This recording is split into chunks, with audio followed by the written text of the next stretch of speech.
Bom, pessoal, a gente fala agora sobre a técnica de imunofluorescência, que na verdade a gente já discutiu um pouquinho, né, quando falamos do diagnóstico de sífilis, mas agora a gente vai desmembrar um pouco mais essa técnica, tá? O princípio da imunofluorescência, né, é detectar ou localizar antígenos em tecidos ou células a partir de uma marcação, né, com anticorpos chamados de conjugados. Esses conjugados são ligações, né, de anticorpos e moléculas fluorescentes que a gente chama em conjunto de fluorocromos. Então, a técnica de imunofluorescência, né, ela se baseia na capacidade, né, dessas moléculas com o anticorpo se ligarem aos fluorocromos sem perder ali a reação específica com o antígeno em questão.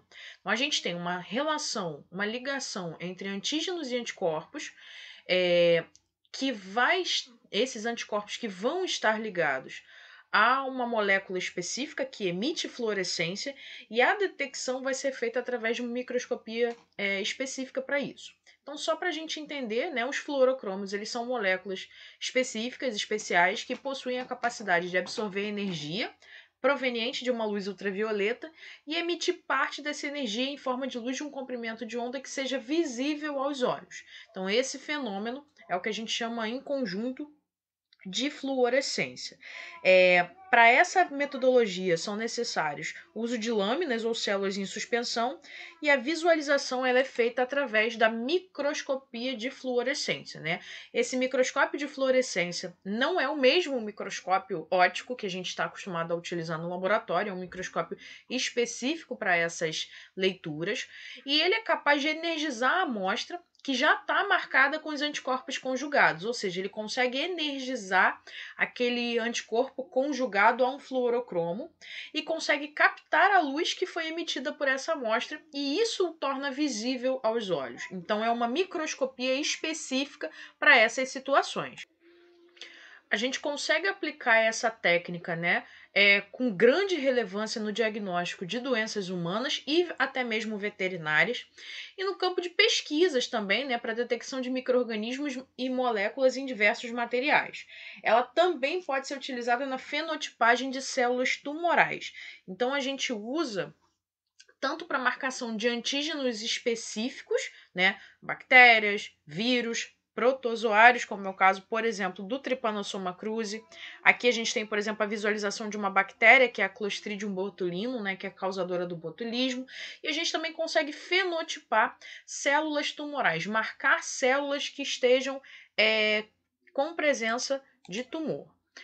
A gente tem dois tipos de imunofluorescência, a direta e a indireta. A imunofluorescência direta, ela pesquisa e localiza antígenos em células ou tecidos através de um anticorpo específico que está marcado com fluorocromo. Então aqui a gente tem o seguinte: eu tenho uma lâmina, eu uso o antígeno específico ao qual eu quero detectar, ok?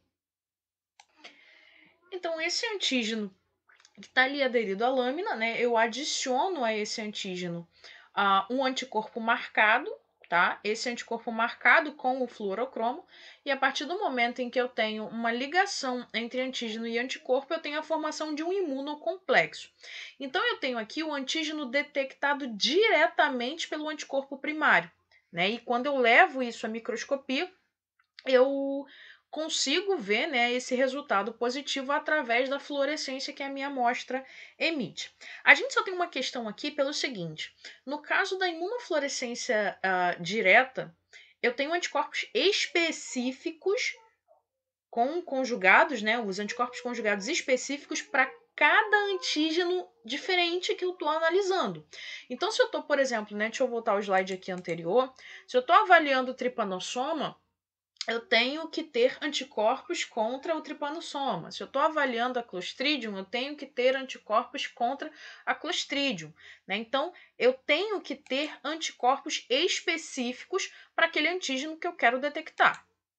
Esse tipo de técnica ele é utilizado para pesquisa de clamídia, de treponema pallidum, né, que é a bactéria causadora da sífilis, a legionela, Escherichia coli, streptococcus beta-hemolíticos, né, do grupo A, e vários tipos de vírus.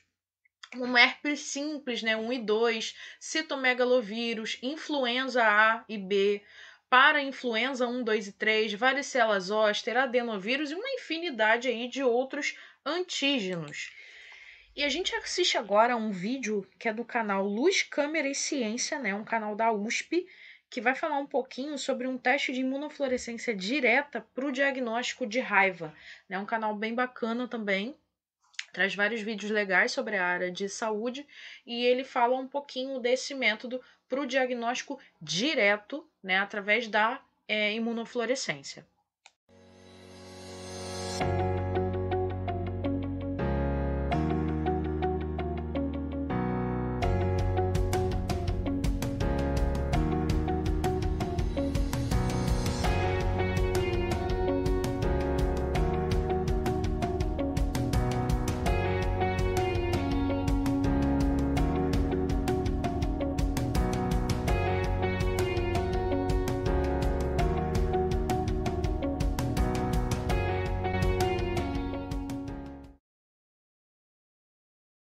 O que a gente vai apresentar hoje, então, é a técnica de imunofluorescência direta para diagnóstico de raiva.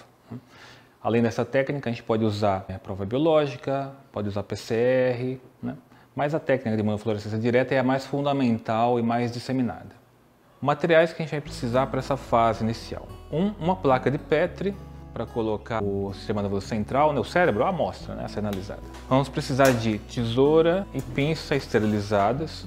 Essencialmente, notar que tudo tem que ser feito dentro desse equipamento, dessa cabine de fluxo laminar de biossegurança para proteger o operador de qualquer risco. Então são esses os materiais agora. O que a gente vai fazer agora é buscar um pedaço de cada parte do sistema nervoso central. Um pedaço do córtex, cerebelo, medula, porque o vírus da raiva pode estar em um, não pode estar em outro, então assim eu aumento a chance de dar um resultado positivo. A ideia é ir cortando e pegar um fragmento bem pequeno. Vou precisar agora também de um palito como esse, para apoiar a amostra, pode ser um abaixador de língua, de clínica, alguma coisa assim. E vamos precisar de uma lâmina de vidro de microscopia comum. O que a gente faz agora com esses materiais é fazer uma impressão bem delgada, bem fina, bem suave no vidro. De uma parte, né? Se tiver excesso a gente seca. De uma seção diferente, agora de um pedaço diferente do sistema nervoso central, onde o vírus pode estar também. E vai ampliando essa área de investigação do vírus, né? A gente precisa também, depois disso, de controles positivos e controles negativos, para validar a técnica. Eu tenho uma amostra onde eu sei que tem o vírus e uma amostra onde eu sei que o vírus está ausente, para validar especificidade, reações cruzadas, para validar que tudo que eu fiz na técnica deu certo. A amostra negativa tem que dar negativo, claro, e a amostra positiva tem que dar um positivo evidente. Então são esses mais dois materiais que eu tenho que ter no laboratório. O processo é igual agora. Eu vou fazer uma impressão de uma amostra negativa, uma impressão da amostra positiva na mesma lâmina. Igualmente fina, para não ficar muito difícil de fazer a reação seguinte. Claro, quem for fazer essa técnica tem que ter antes tido vacinação antirrábica para não correr o risco de se expor a um vírus ativo. Então só quem tem essa vacinação pode realmente trabalhar no laboratório de raiva. Feito isso, vamos passar para a fase seguinte, né? Depois de guardar todos os materiais, tudo que entra em contato com a amostra suspeita, não importa se ela é positiva ou negativa, tem que ser autoclavado e ser lavado antes de ser descartado. A amostra ela fica na geladeira ou no freezer para algum reteste, algo que a gente queira fazer de novo, e fica ali arquivado esperando o resultado. Para a fase seguinte, a gente vai precisar de acetona a menos 20 graus, né? E esse copo para lâminas de vidro. Submerge aquela lâmina com a impressão de tecido na acetona gelada e vai ficar aí por pelo menos meia hora para que o tecido se fixe na lâmina e para que as células que estão nesse tecido abram poros na sua membrana.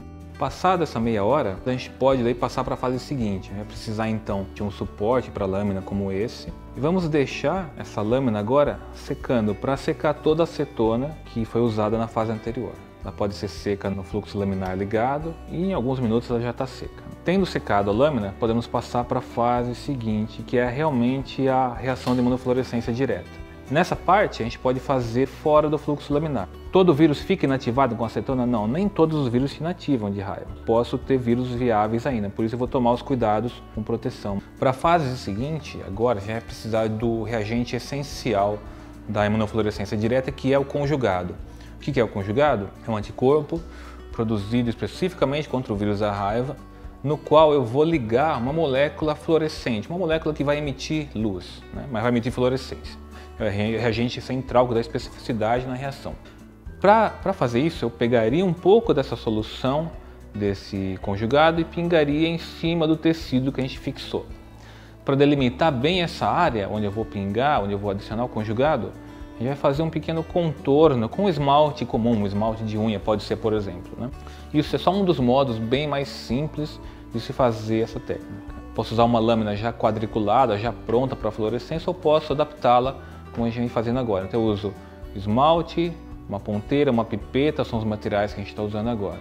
Apoiando a lâmina em cima do suporte de lâmina e faço esse contorno bem na área que eu quero de fato analisar. Se são mais amostras, eu faço mais delimitações diferentes, para evitar que aquele volume se esparrame e fique bem contido ali onde ele de fato tem que agir. Feito isso, eu posso agora então passar para a fase de fato da reação imunológica, do teste propriamente dito.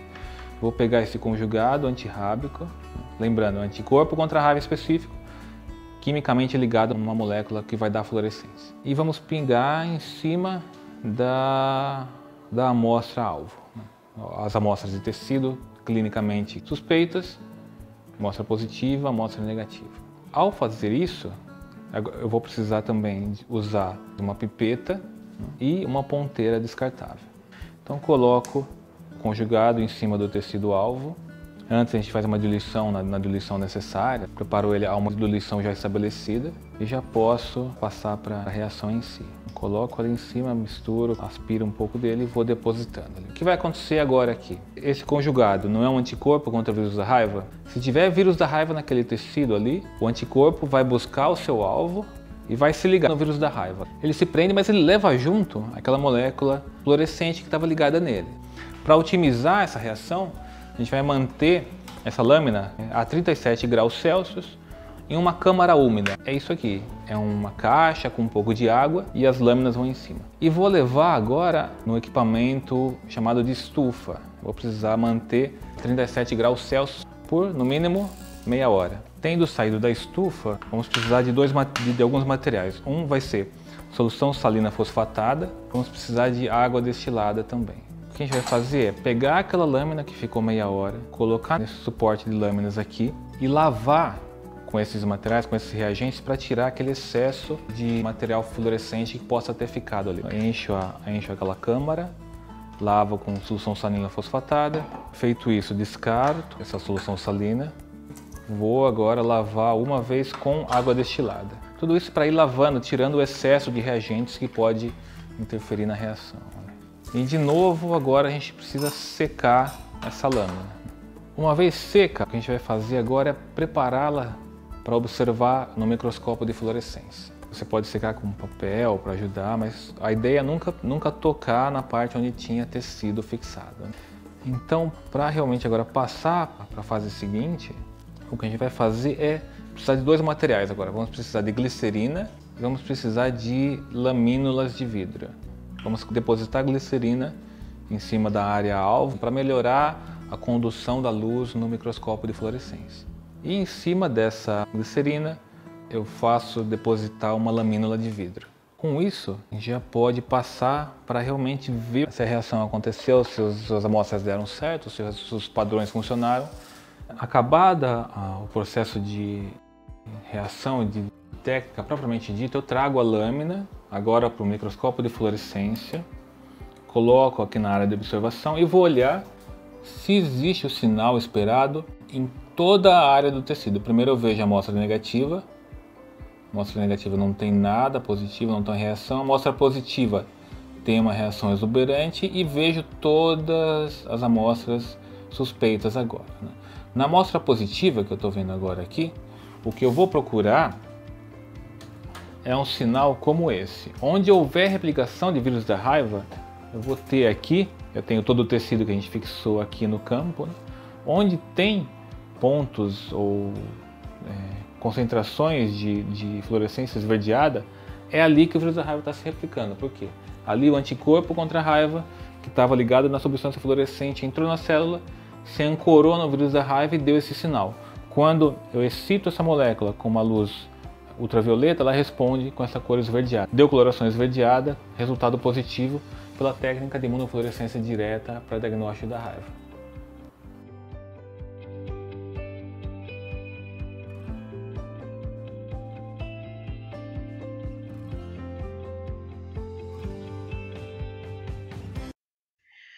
Já na imunofluorescência indireta, eu tenho a coisa um pouquinho diferente, né? Nessa imunofluorescência, além do anticorpo primário, eu coloco um outro anticorpo.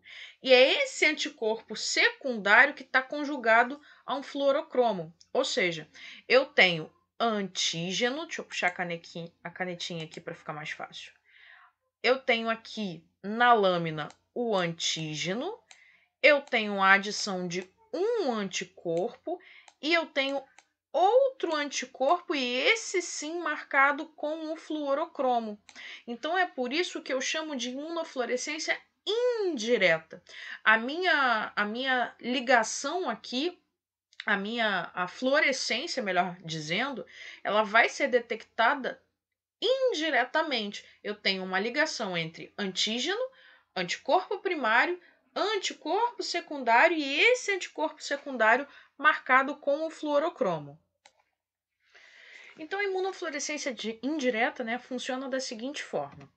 Eu vou ter uma lâmina, né, onde eu vou colocar antígenos padronizados para aquilo que eu quero, né, avaliar, para aquilo que eu quero descobrir se existe reação ou não. Então, por exemplo, digamos aqui que eu esteja querendo evidenciar um protozoário ou uma bactéria, esse antígeno seria essa substância, esse organismo, tá? Logo em seguida, eu vou adicionar o soro do paciente diluído, né? E vou incubar essa amostra.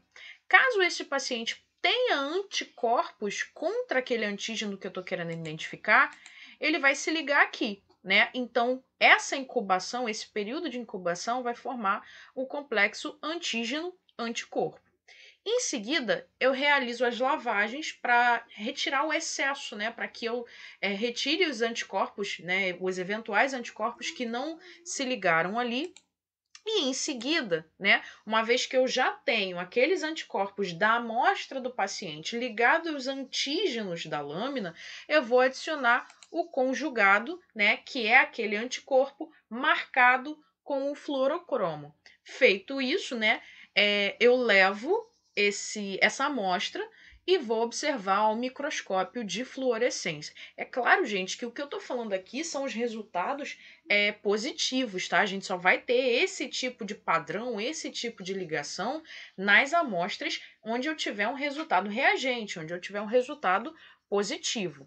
A gente costuma usar o termo direto e indireto para se referir àquilo que está detectando. Deixa eu voltar um pouquinho lá no slide da imunofluorescência direta, e vocês vão ver que aqui eu tinha a detecção direta do anticorpo, do antígeno do paciente, tá? Então eu já tinha preparado na lâmina onde eu já tinha um antígeno do paciente e eu usei um anticorpo marcado, detectei ali diretamente essa presença. No caso da indireta, não. Eu vou usar o antígeno que já é preparado pronto, vou usar o soro desse paciente para avaliar, né, uma eventual produção de anticorpos nesse paciente. Por isso que nesse caso a gente chama de indireta, tá? Eu estou detectando anticorpos no sangue, no soro, melhor dizendo, desse paciente, tá? E essa detecção vai ser feita a partir de um outro anticorpo conjugado.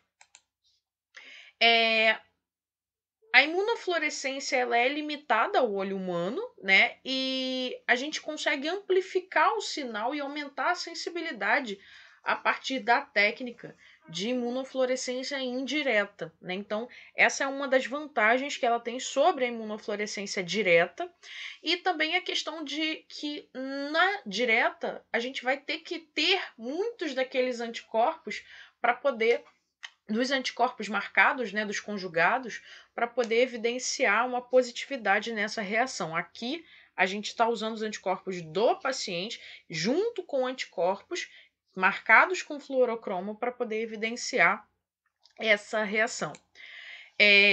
Vantagens e desvantagens da técnica em si, né, da imunofluorescência. Aí eu estou considerando as duas. Vantagens: ela tem boa especificidade, boa sensibilidade, boa reprodutibilidade, ela é de simples padronização, né, é de fácil detecção e localização de antígenos tanto intra quanto extracelulares. É por isso que a gente consegue usar essa técnica, por exemplo, para marcadores tumorais, para vírus, né, coisas que às vezes outras técnicas, principalmente se a gente for considerar a técnica direta, né, a gente não consegue observar tanto assim em outras metodologias.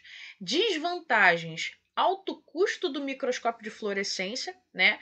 Essa técnica ela é realizada manualmente, o que aumenta as chances de acontecerem erros ali técnicos no meio do caminho, e existe uma subjetividade, né, perdão, na leitura do resultado, porque vai depender do grau de emissão dessa fluorescência, né? Ela tem que ter uma cor específica, uma fluorescência específica, e isso pode dar uma certa duplicidade na leitura.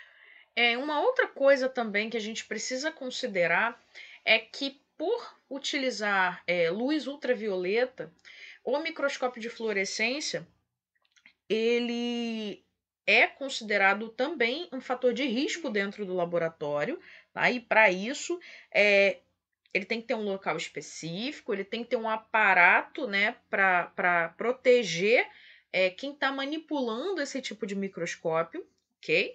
Para que não pegue essa radiação ultravioleta ali constantemente em cima do operador. Aqui a gente está vendo, né, um exemplo de um kit de realização de imunofluorescência, né, como que eles são, com as lâminas, né, onde são realizados os testes. E aqui alguns tipos, né, de imunofluorescência, né, de como essa técnica, em que essa técnica é utilizada, né. Então a gente tem os anticorpos antinúcleo, anti-DNA, né? Essa sigla aqui, ANCA, é para anticorpo anticitoplasmático de neutrófilo, né? Para doença de Chagas, o FTABS, que a gente vai discutir mais uma vez, né? No diagnóstico da sífilis, contra a toxoplasmose, ok? E dentro do FTABS, que a gente já discutiu na aula anterior, né, quando falamos do diagnóstico de sífilis, ele é um teste treponêmico, porque ele vai usar a treponema pallidum no diagnóstico, né, o antígeno treponema pallidum. Eu uso o soro do paciente, né, para avaliar se existe a presença desses anticorpos na amostra. Então, eu tenho a minha lâmina impregnada com o antígeno, vou utilizar a amostra do paciente, e caso existam anticorpos da amostra do paciente, esses anticorpos vão se ligar aqui na placa e eu vou adicionar o conjugado, que é o anticorpo marcado com o fluorocromo, né? Então, esse anticorpo é uma antiglobulina, antigama globulina humana, melhor dizendo, e a gente chama de conjugado porque esse anticorpo está marcado ali com o fluorocromo. Então, em caso de teste positivo, em caso de teste reagente, todo esse imunocomplexo ali está se formando, né? Se forma e emite fluorescência, né? Então, a gente vai considerar a amostra como reagente, aqui especificamente no FTABS, quando a gente observa essa coloração aqui, né? Com aquela cor verde fluorescente, sendo não reagente quando a coloração está avermelhada ou um verde mais pálido. É por isso que eu disse que muitas vezes a interpretação é subjetiva, né? O que algum pode estar enxergando como um pouco mais pálido, o outro já pode estar enxergando como fluorescência de fato. Então, esse é um ponto de desvantagem da imunofluorescência indireta. E inconclusivo, né? Quando você tem presença de treponemas com baixa intensidade de fluorescência ou forma descontínua da bactéria, você não conseguiu observar bem ali o antígeno por inteiro, tá? E aí, nesses casos, existe todo um protocolo, lembrando que existe uma todo um fluxograma para diagnóstico laboratorial da sífilis, tá? Para se observar reação ou não. E o FTABS não é o único teste utilizado na fase como sendo treponêmico, né? Existem outras técnicas que podem ser utilizadas também. Esse é um outro exame que usa como princípio, né, a imunofluorescência indireta. É um exame chamado FAN, ou técnica de FAN, que significa fator antinúcleo, né, também conhecido como anticorpos antinucleares, ou ANA. Ele está presente em soro de pacientes com doenças autoimunes, como, por exemplo, lúpus, artrite reumatoide, entre outras doenças, por exemplo. O FAM positivo com baixos títulos ele também pode acontecer em infecções, em algumas neoplasias ou até mesmo em indivíduos com idade avançada. Então, assim, um FAM positivo ele não indica necessariamente a presença de lúpus, né? Ele não é um exame específico para isso, porém, a cada vez mais ele tem sido mais solicitado para tentar ali elucidar um eventual diagnóstico. No caso do FAM, né, ele é por imunofluorescência indireta, e ele usa um corte de tecido, né, que normalmente é fígado ou rim de rato, ou células epiteliais humanas, chamadas de EP2, tá, como substrato. Então fica como antígeno algumas dessas células, e uma vez que você usa o soro do paciente, caso o paciente tenha esses anticorpos, a gente passa a ter a ligação ali antígeno-anticorpo. E quando eu adiciono conjugado com o fluorocromo, eu evidencio essa reação, né, e passo a ter a visualização ao microscópio de fluorescência. A gente agora assiste um vídeo sobre essa técnica, né, sobre a técnica do FAN, né, melhor dizendo. E esse é um vídeo que está no canal da Carol Damiani no YouTube. Vale a pena se inscrever, vale a pena assistir. E vamos ver um pouquinho da técnica da imunofluorescência indireta, como é que funciona. Nesse vídeo vai ser demonstrado o teste qualitativo, né, do FAN pela técnica de imunofluorescência indireta.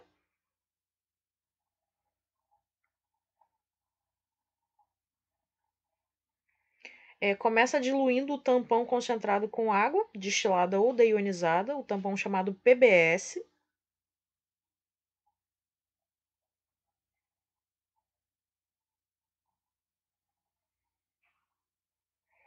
Esse tampão diluído ele é usado como tampão de lavagem e também como diluente das amostras do paciente.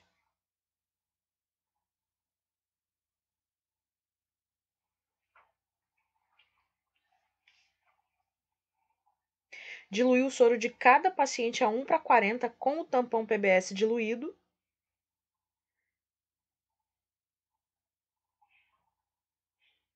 Deixar a lâmina atingir a temperatura ambiente por 15 minutos antes de retirar do envelope.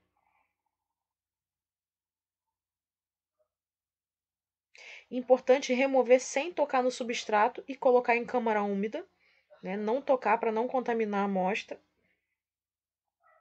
Pingar uma gota dos controles, positivo homogêneo, centrométrico e negativo. Pingar uma gota dos soros desconhecidos diluídos a 1:40 em todas as áreas restantes. Incubar na câmara úmida em temperatura ambiente.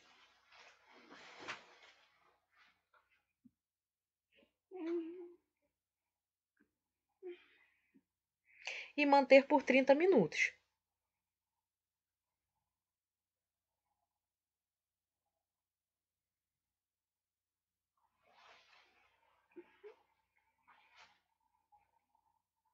Remover a lâmina da câmara úmida.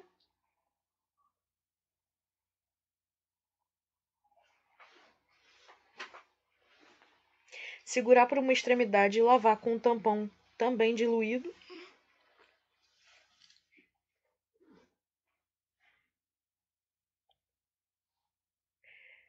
Colocar o PBS pela borda da lâmina.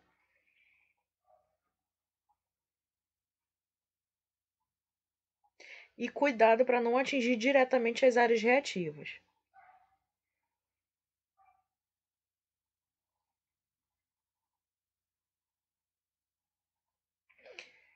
né, para que não se prejudique ali o substrato. Sempre ali escorrendo pelas bordas e não diretamente nos poços.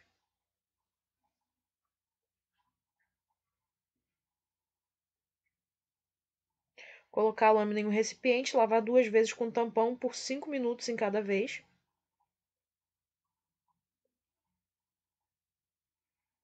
Importante também o uso dos EPIs. Remover a lâmina do recipiente.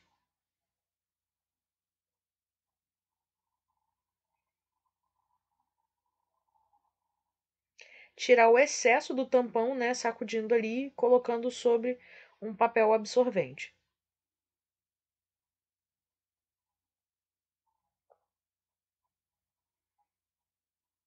Secar em torno das áreas reativas e colocar a câmera úmida imediatamente.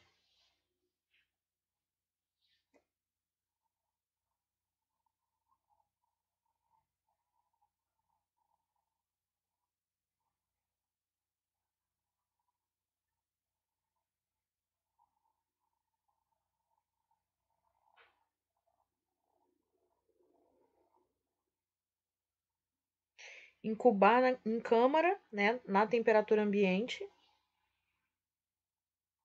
após a colocação ali dos reagentes. Manter por 30 minutos e proteger do excesso de luz.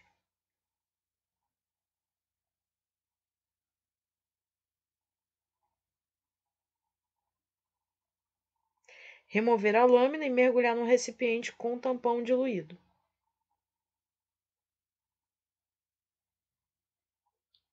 Lavar 2 vezes por 5 minutos em cada vez, agitando suavemente o recipiente.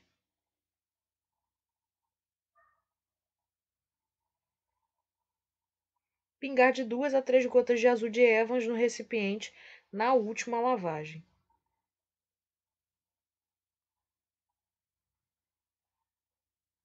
Remover a lâmina e tirar o excesso do tampão, secando também em torno das áreas reativas. Pingar 3 a 4 gotas de glicerina tamponada entre as áreas.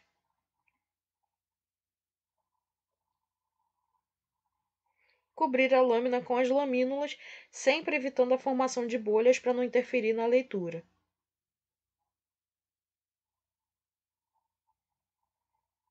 Secar o excesso de glicerina com papel e limpar, né, a parte do dorso da lâmina. E fazer a leitura em microscópio de fluorescência para avaliar se o teste é reativo ou não reativo.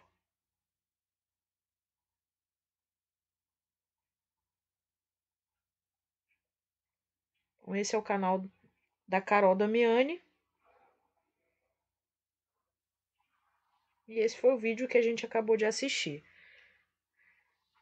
A gente fecha então essa aula falando sobre a técnica de imunofluorescência, né? Vimos tanto a parte direta quanto a parte indireta e as suas aplicações no laboratório, tanto para diagnóstico humano quanto para diagnóstico veterinário também, né? Avaliando ali doenças causadas por vírus, por bactérias, por protozoários e até mesmo verificação de doenças autoimunes dentro do laboratório. Então, essa é mais uma das metodologias utilizada no setor de análises clínicas.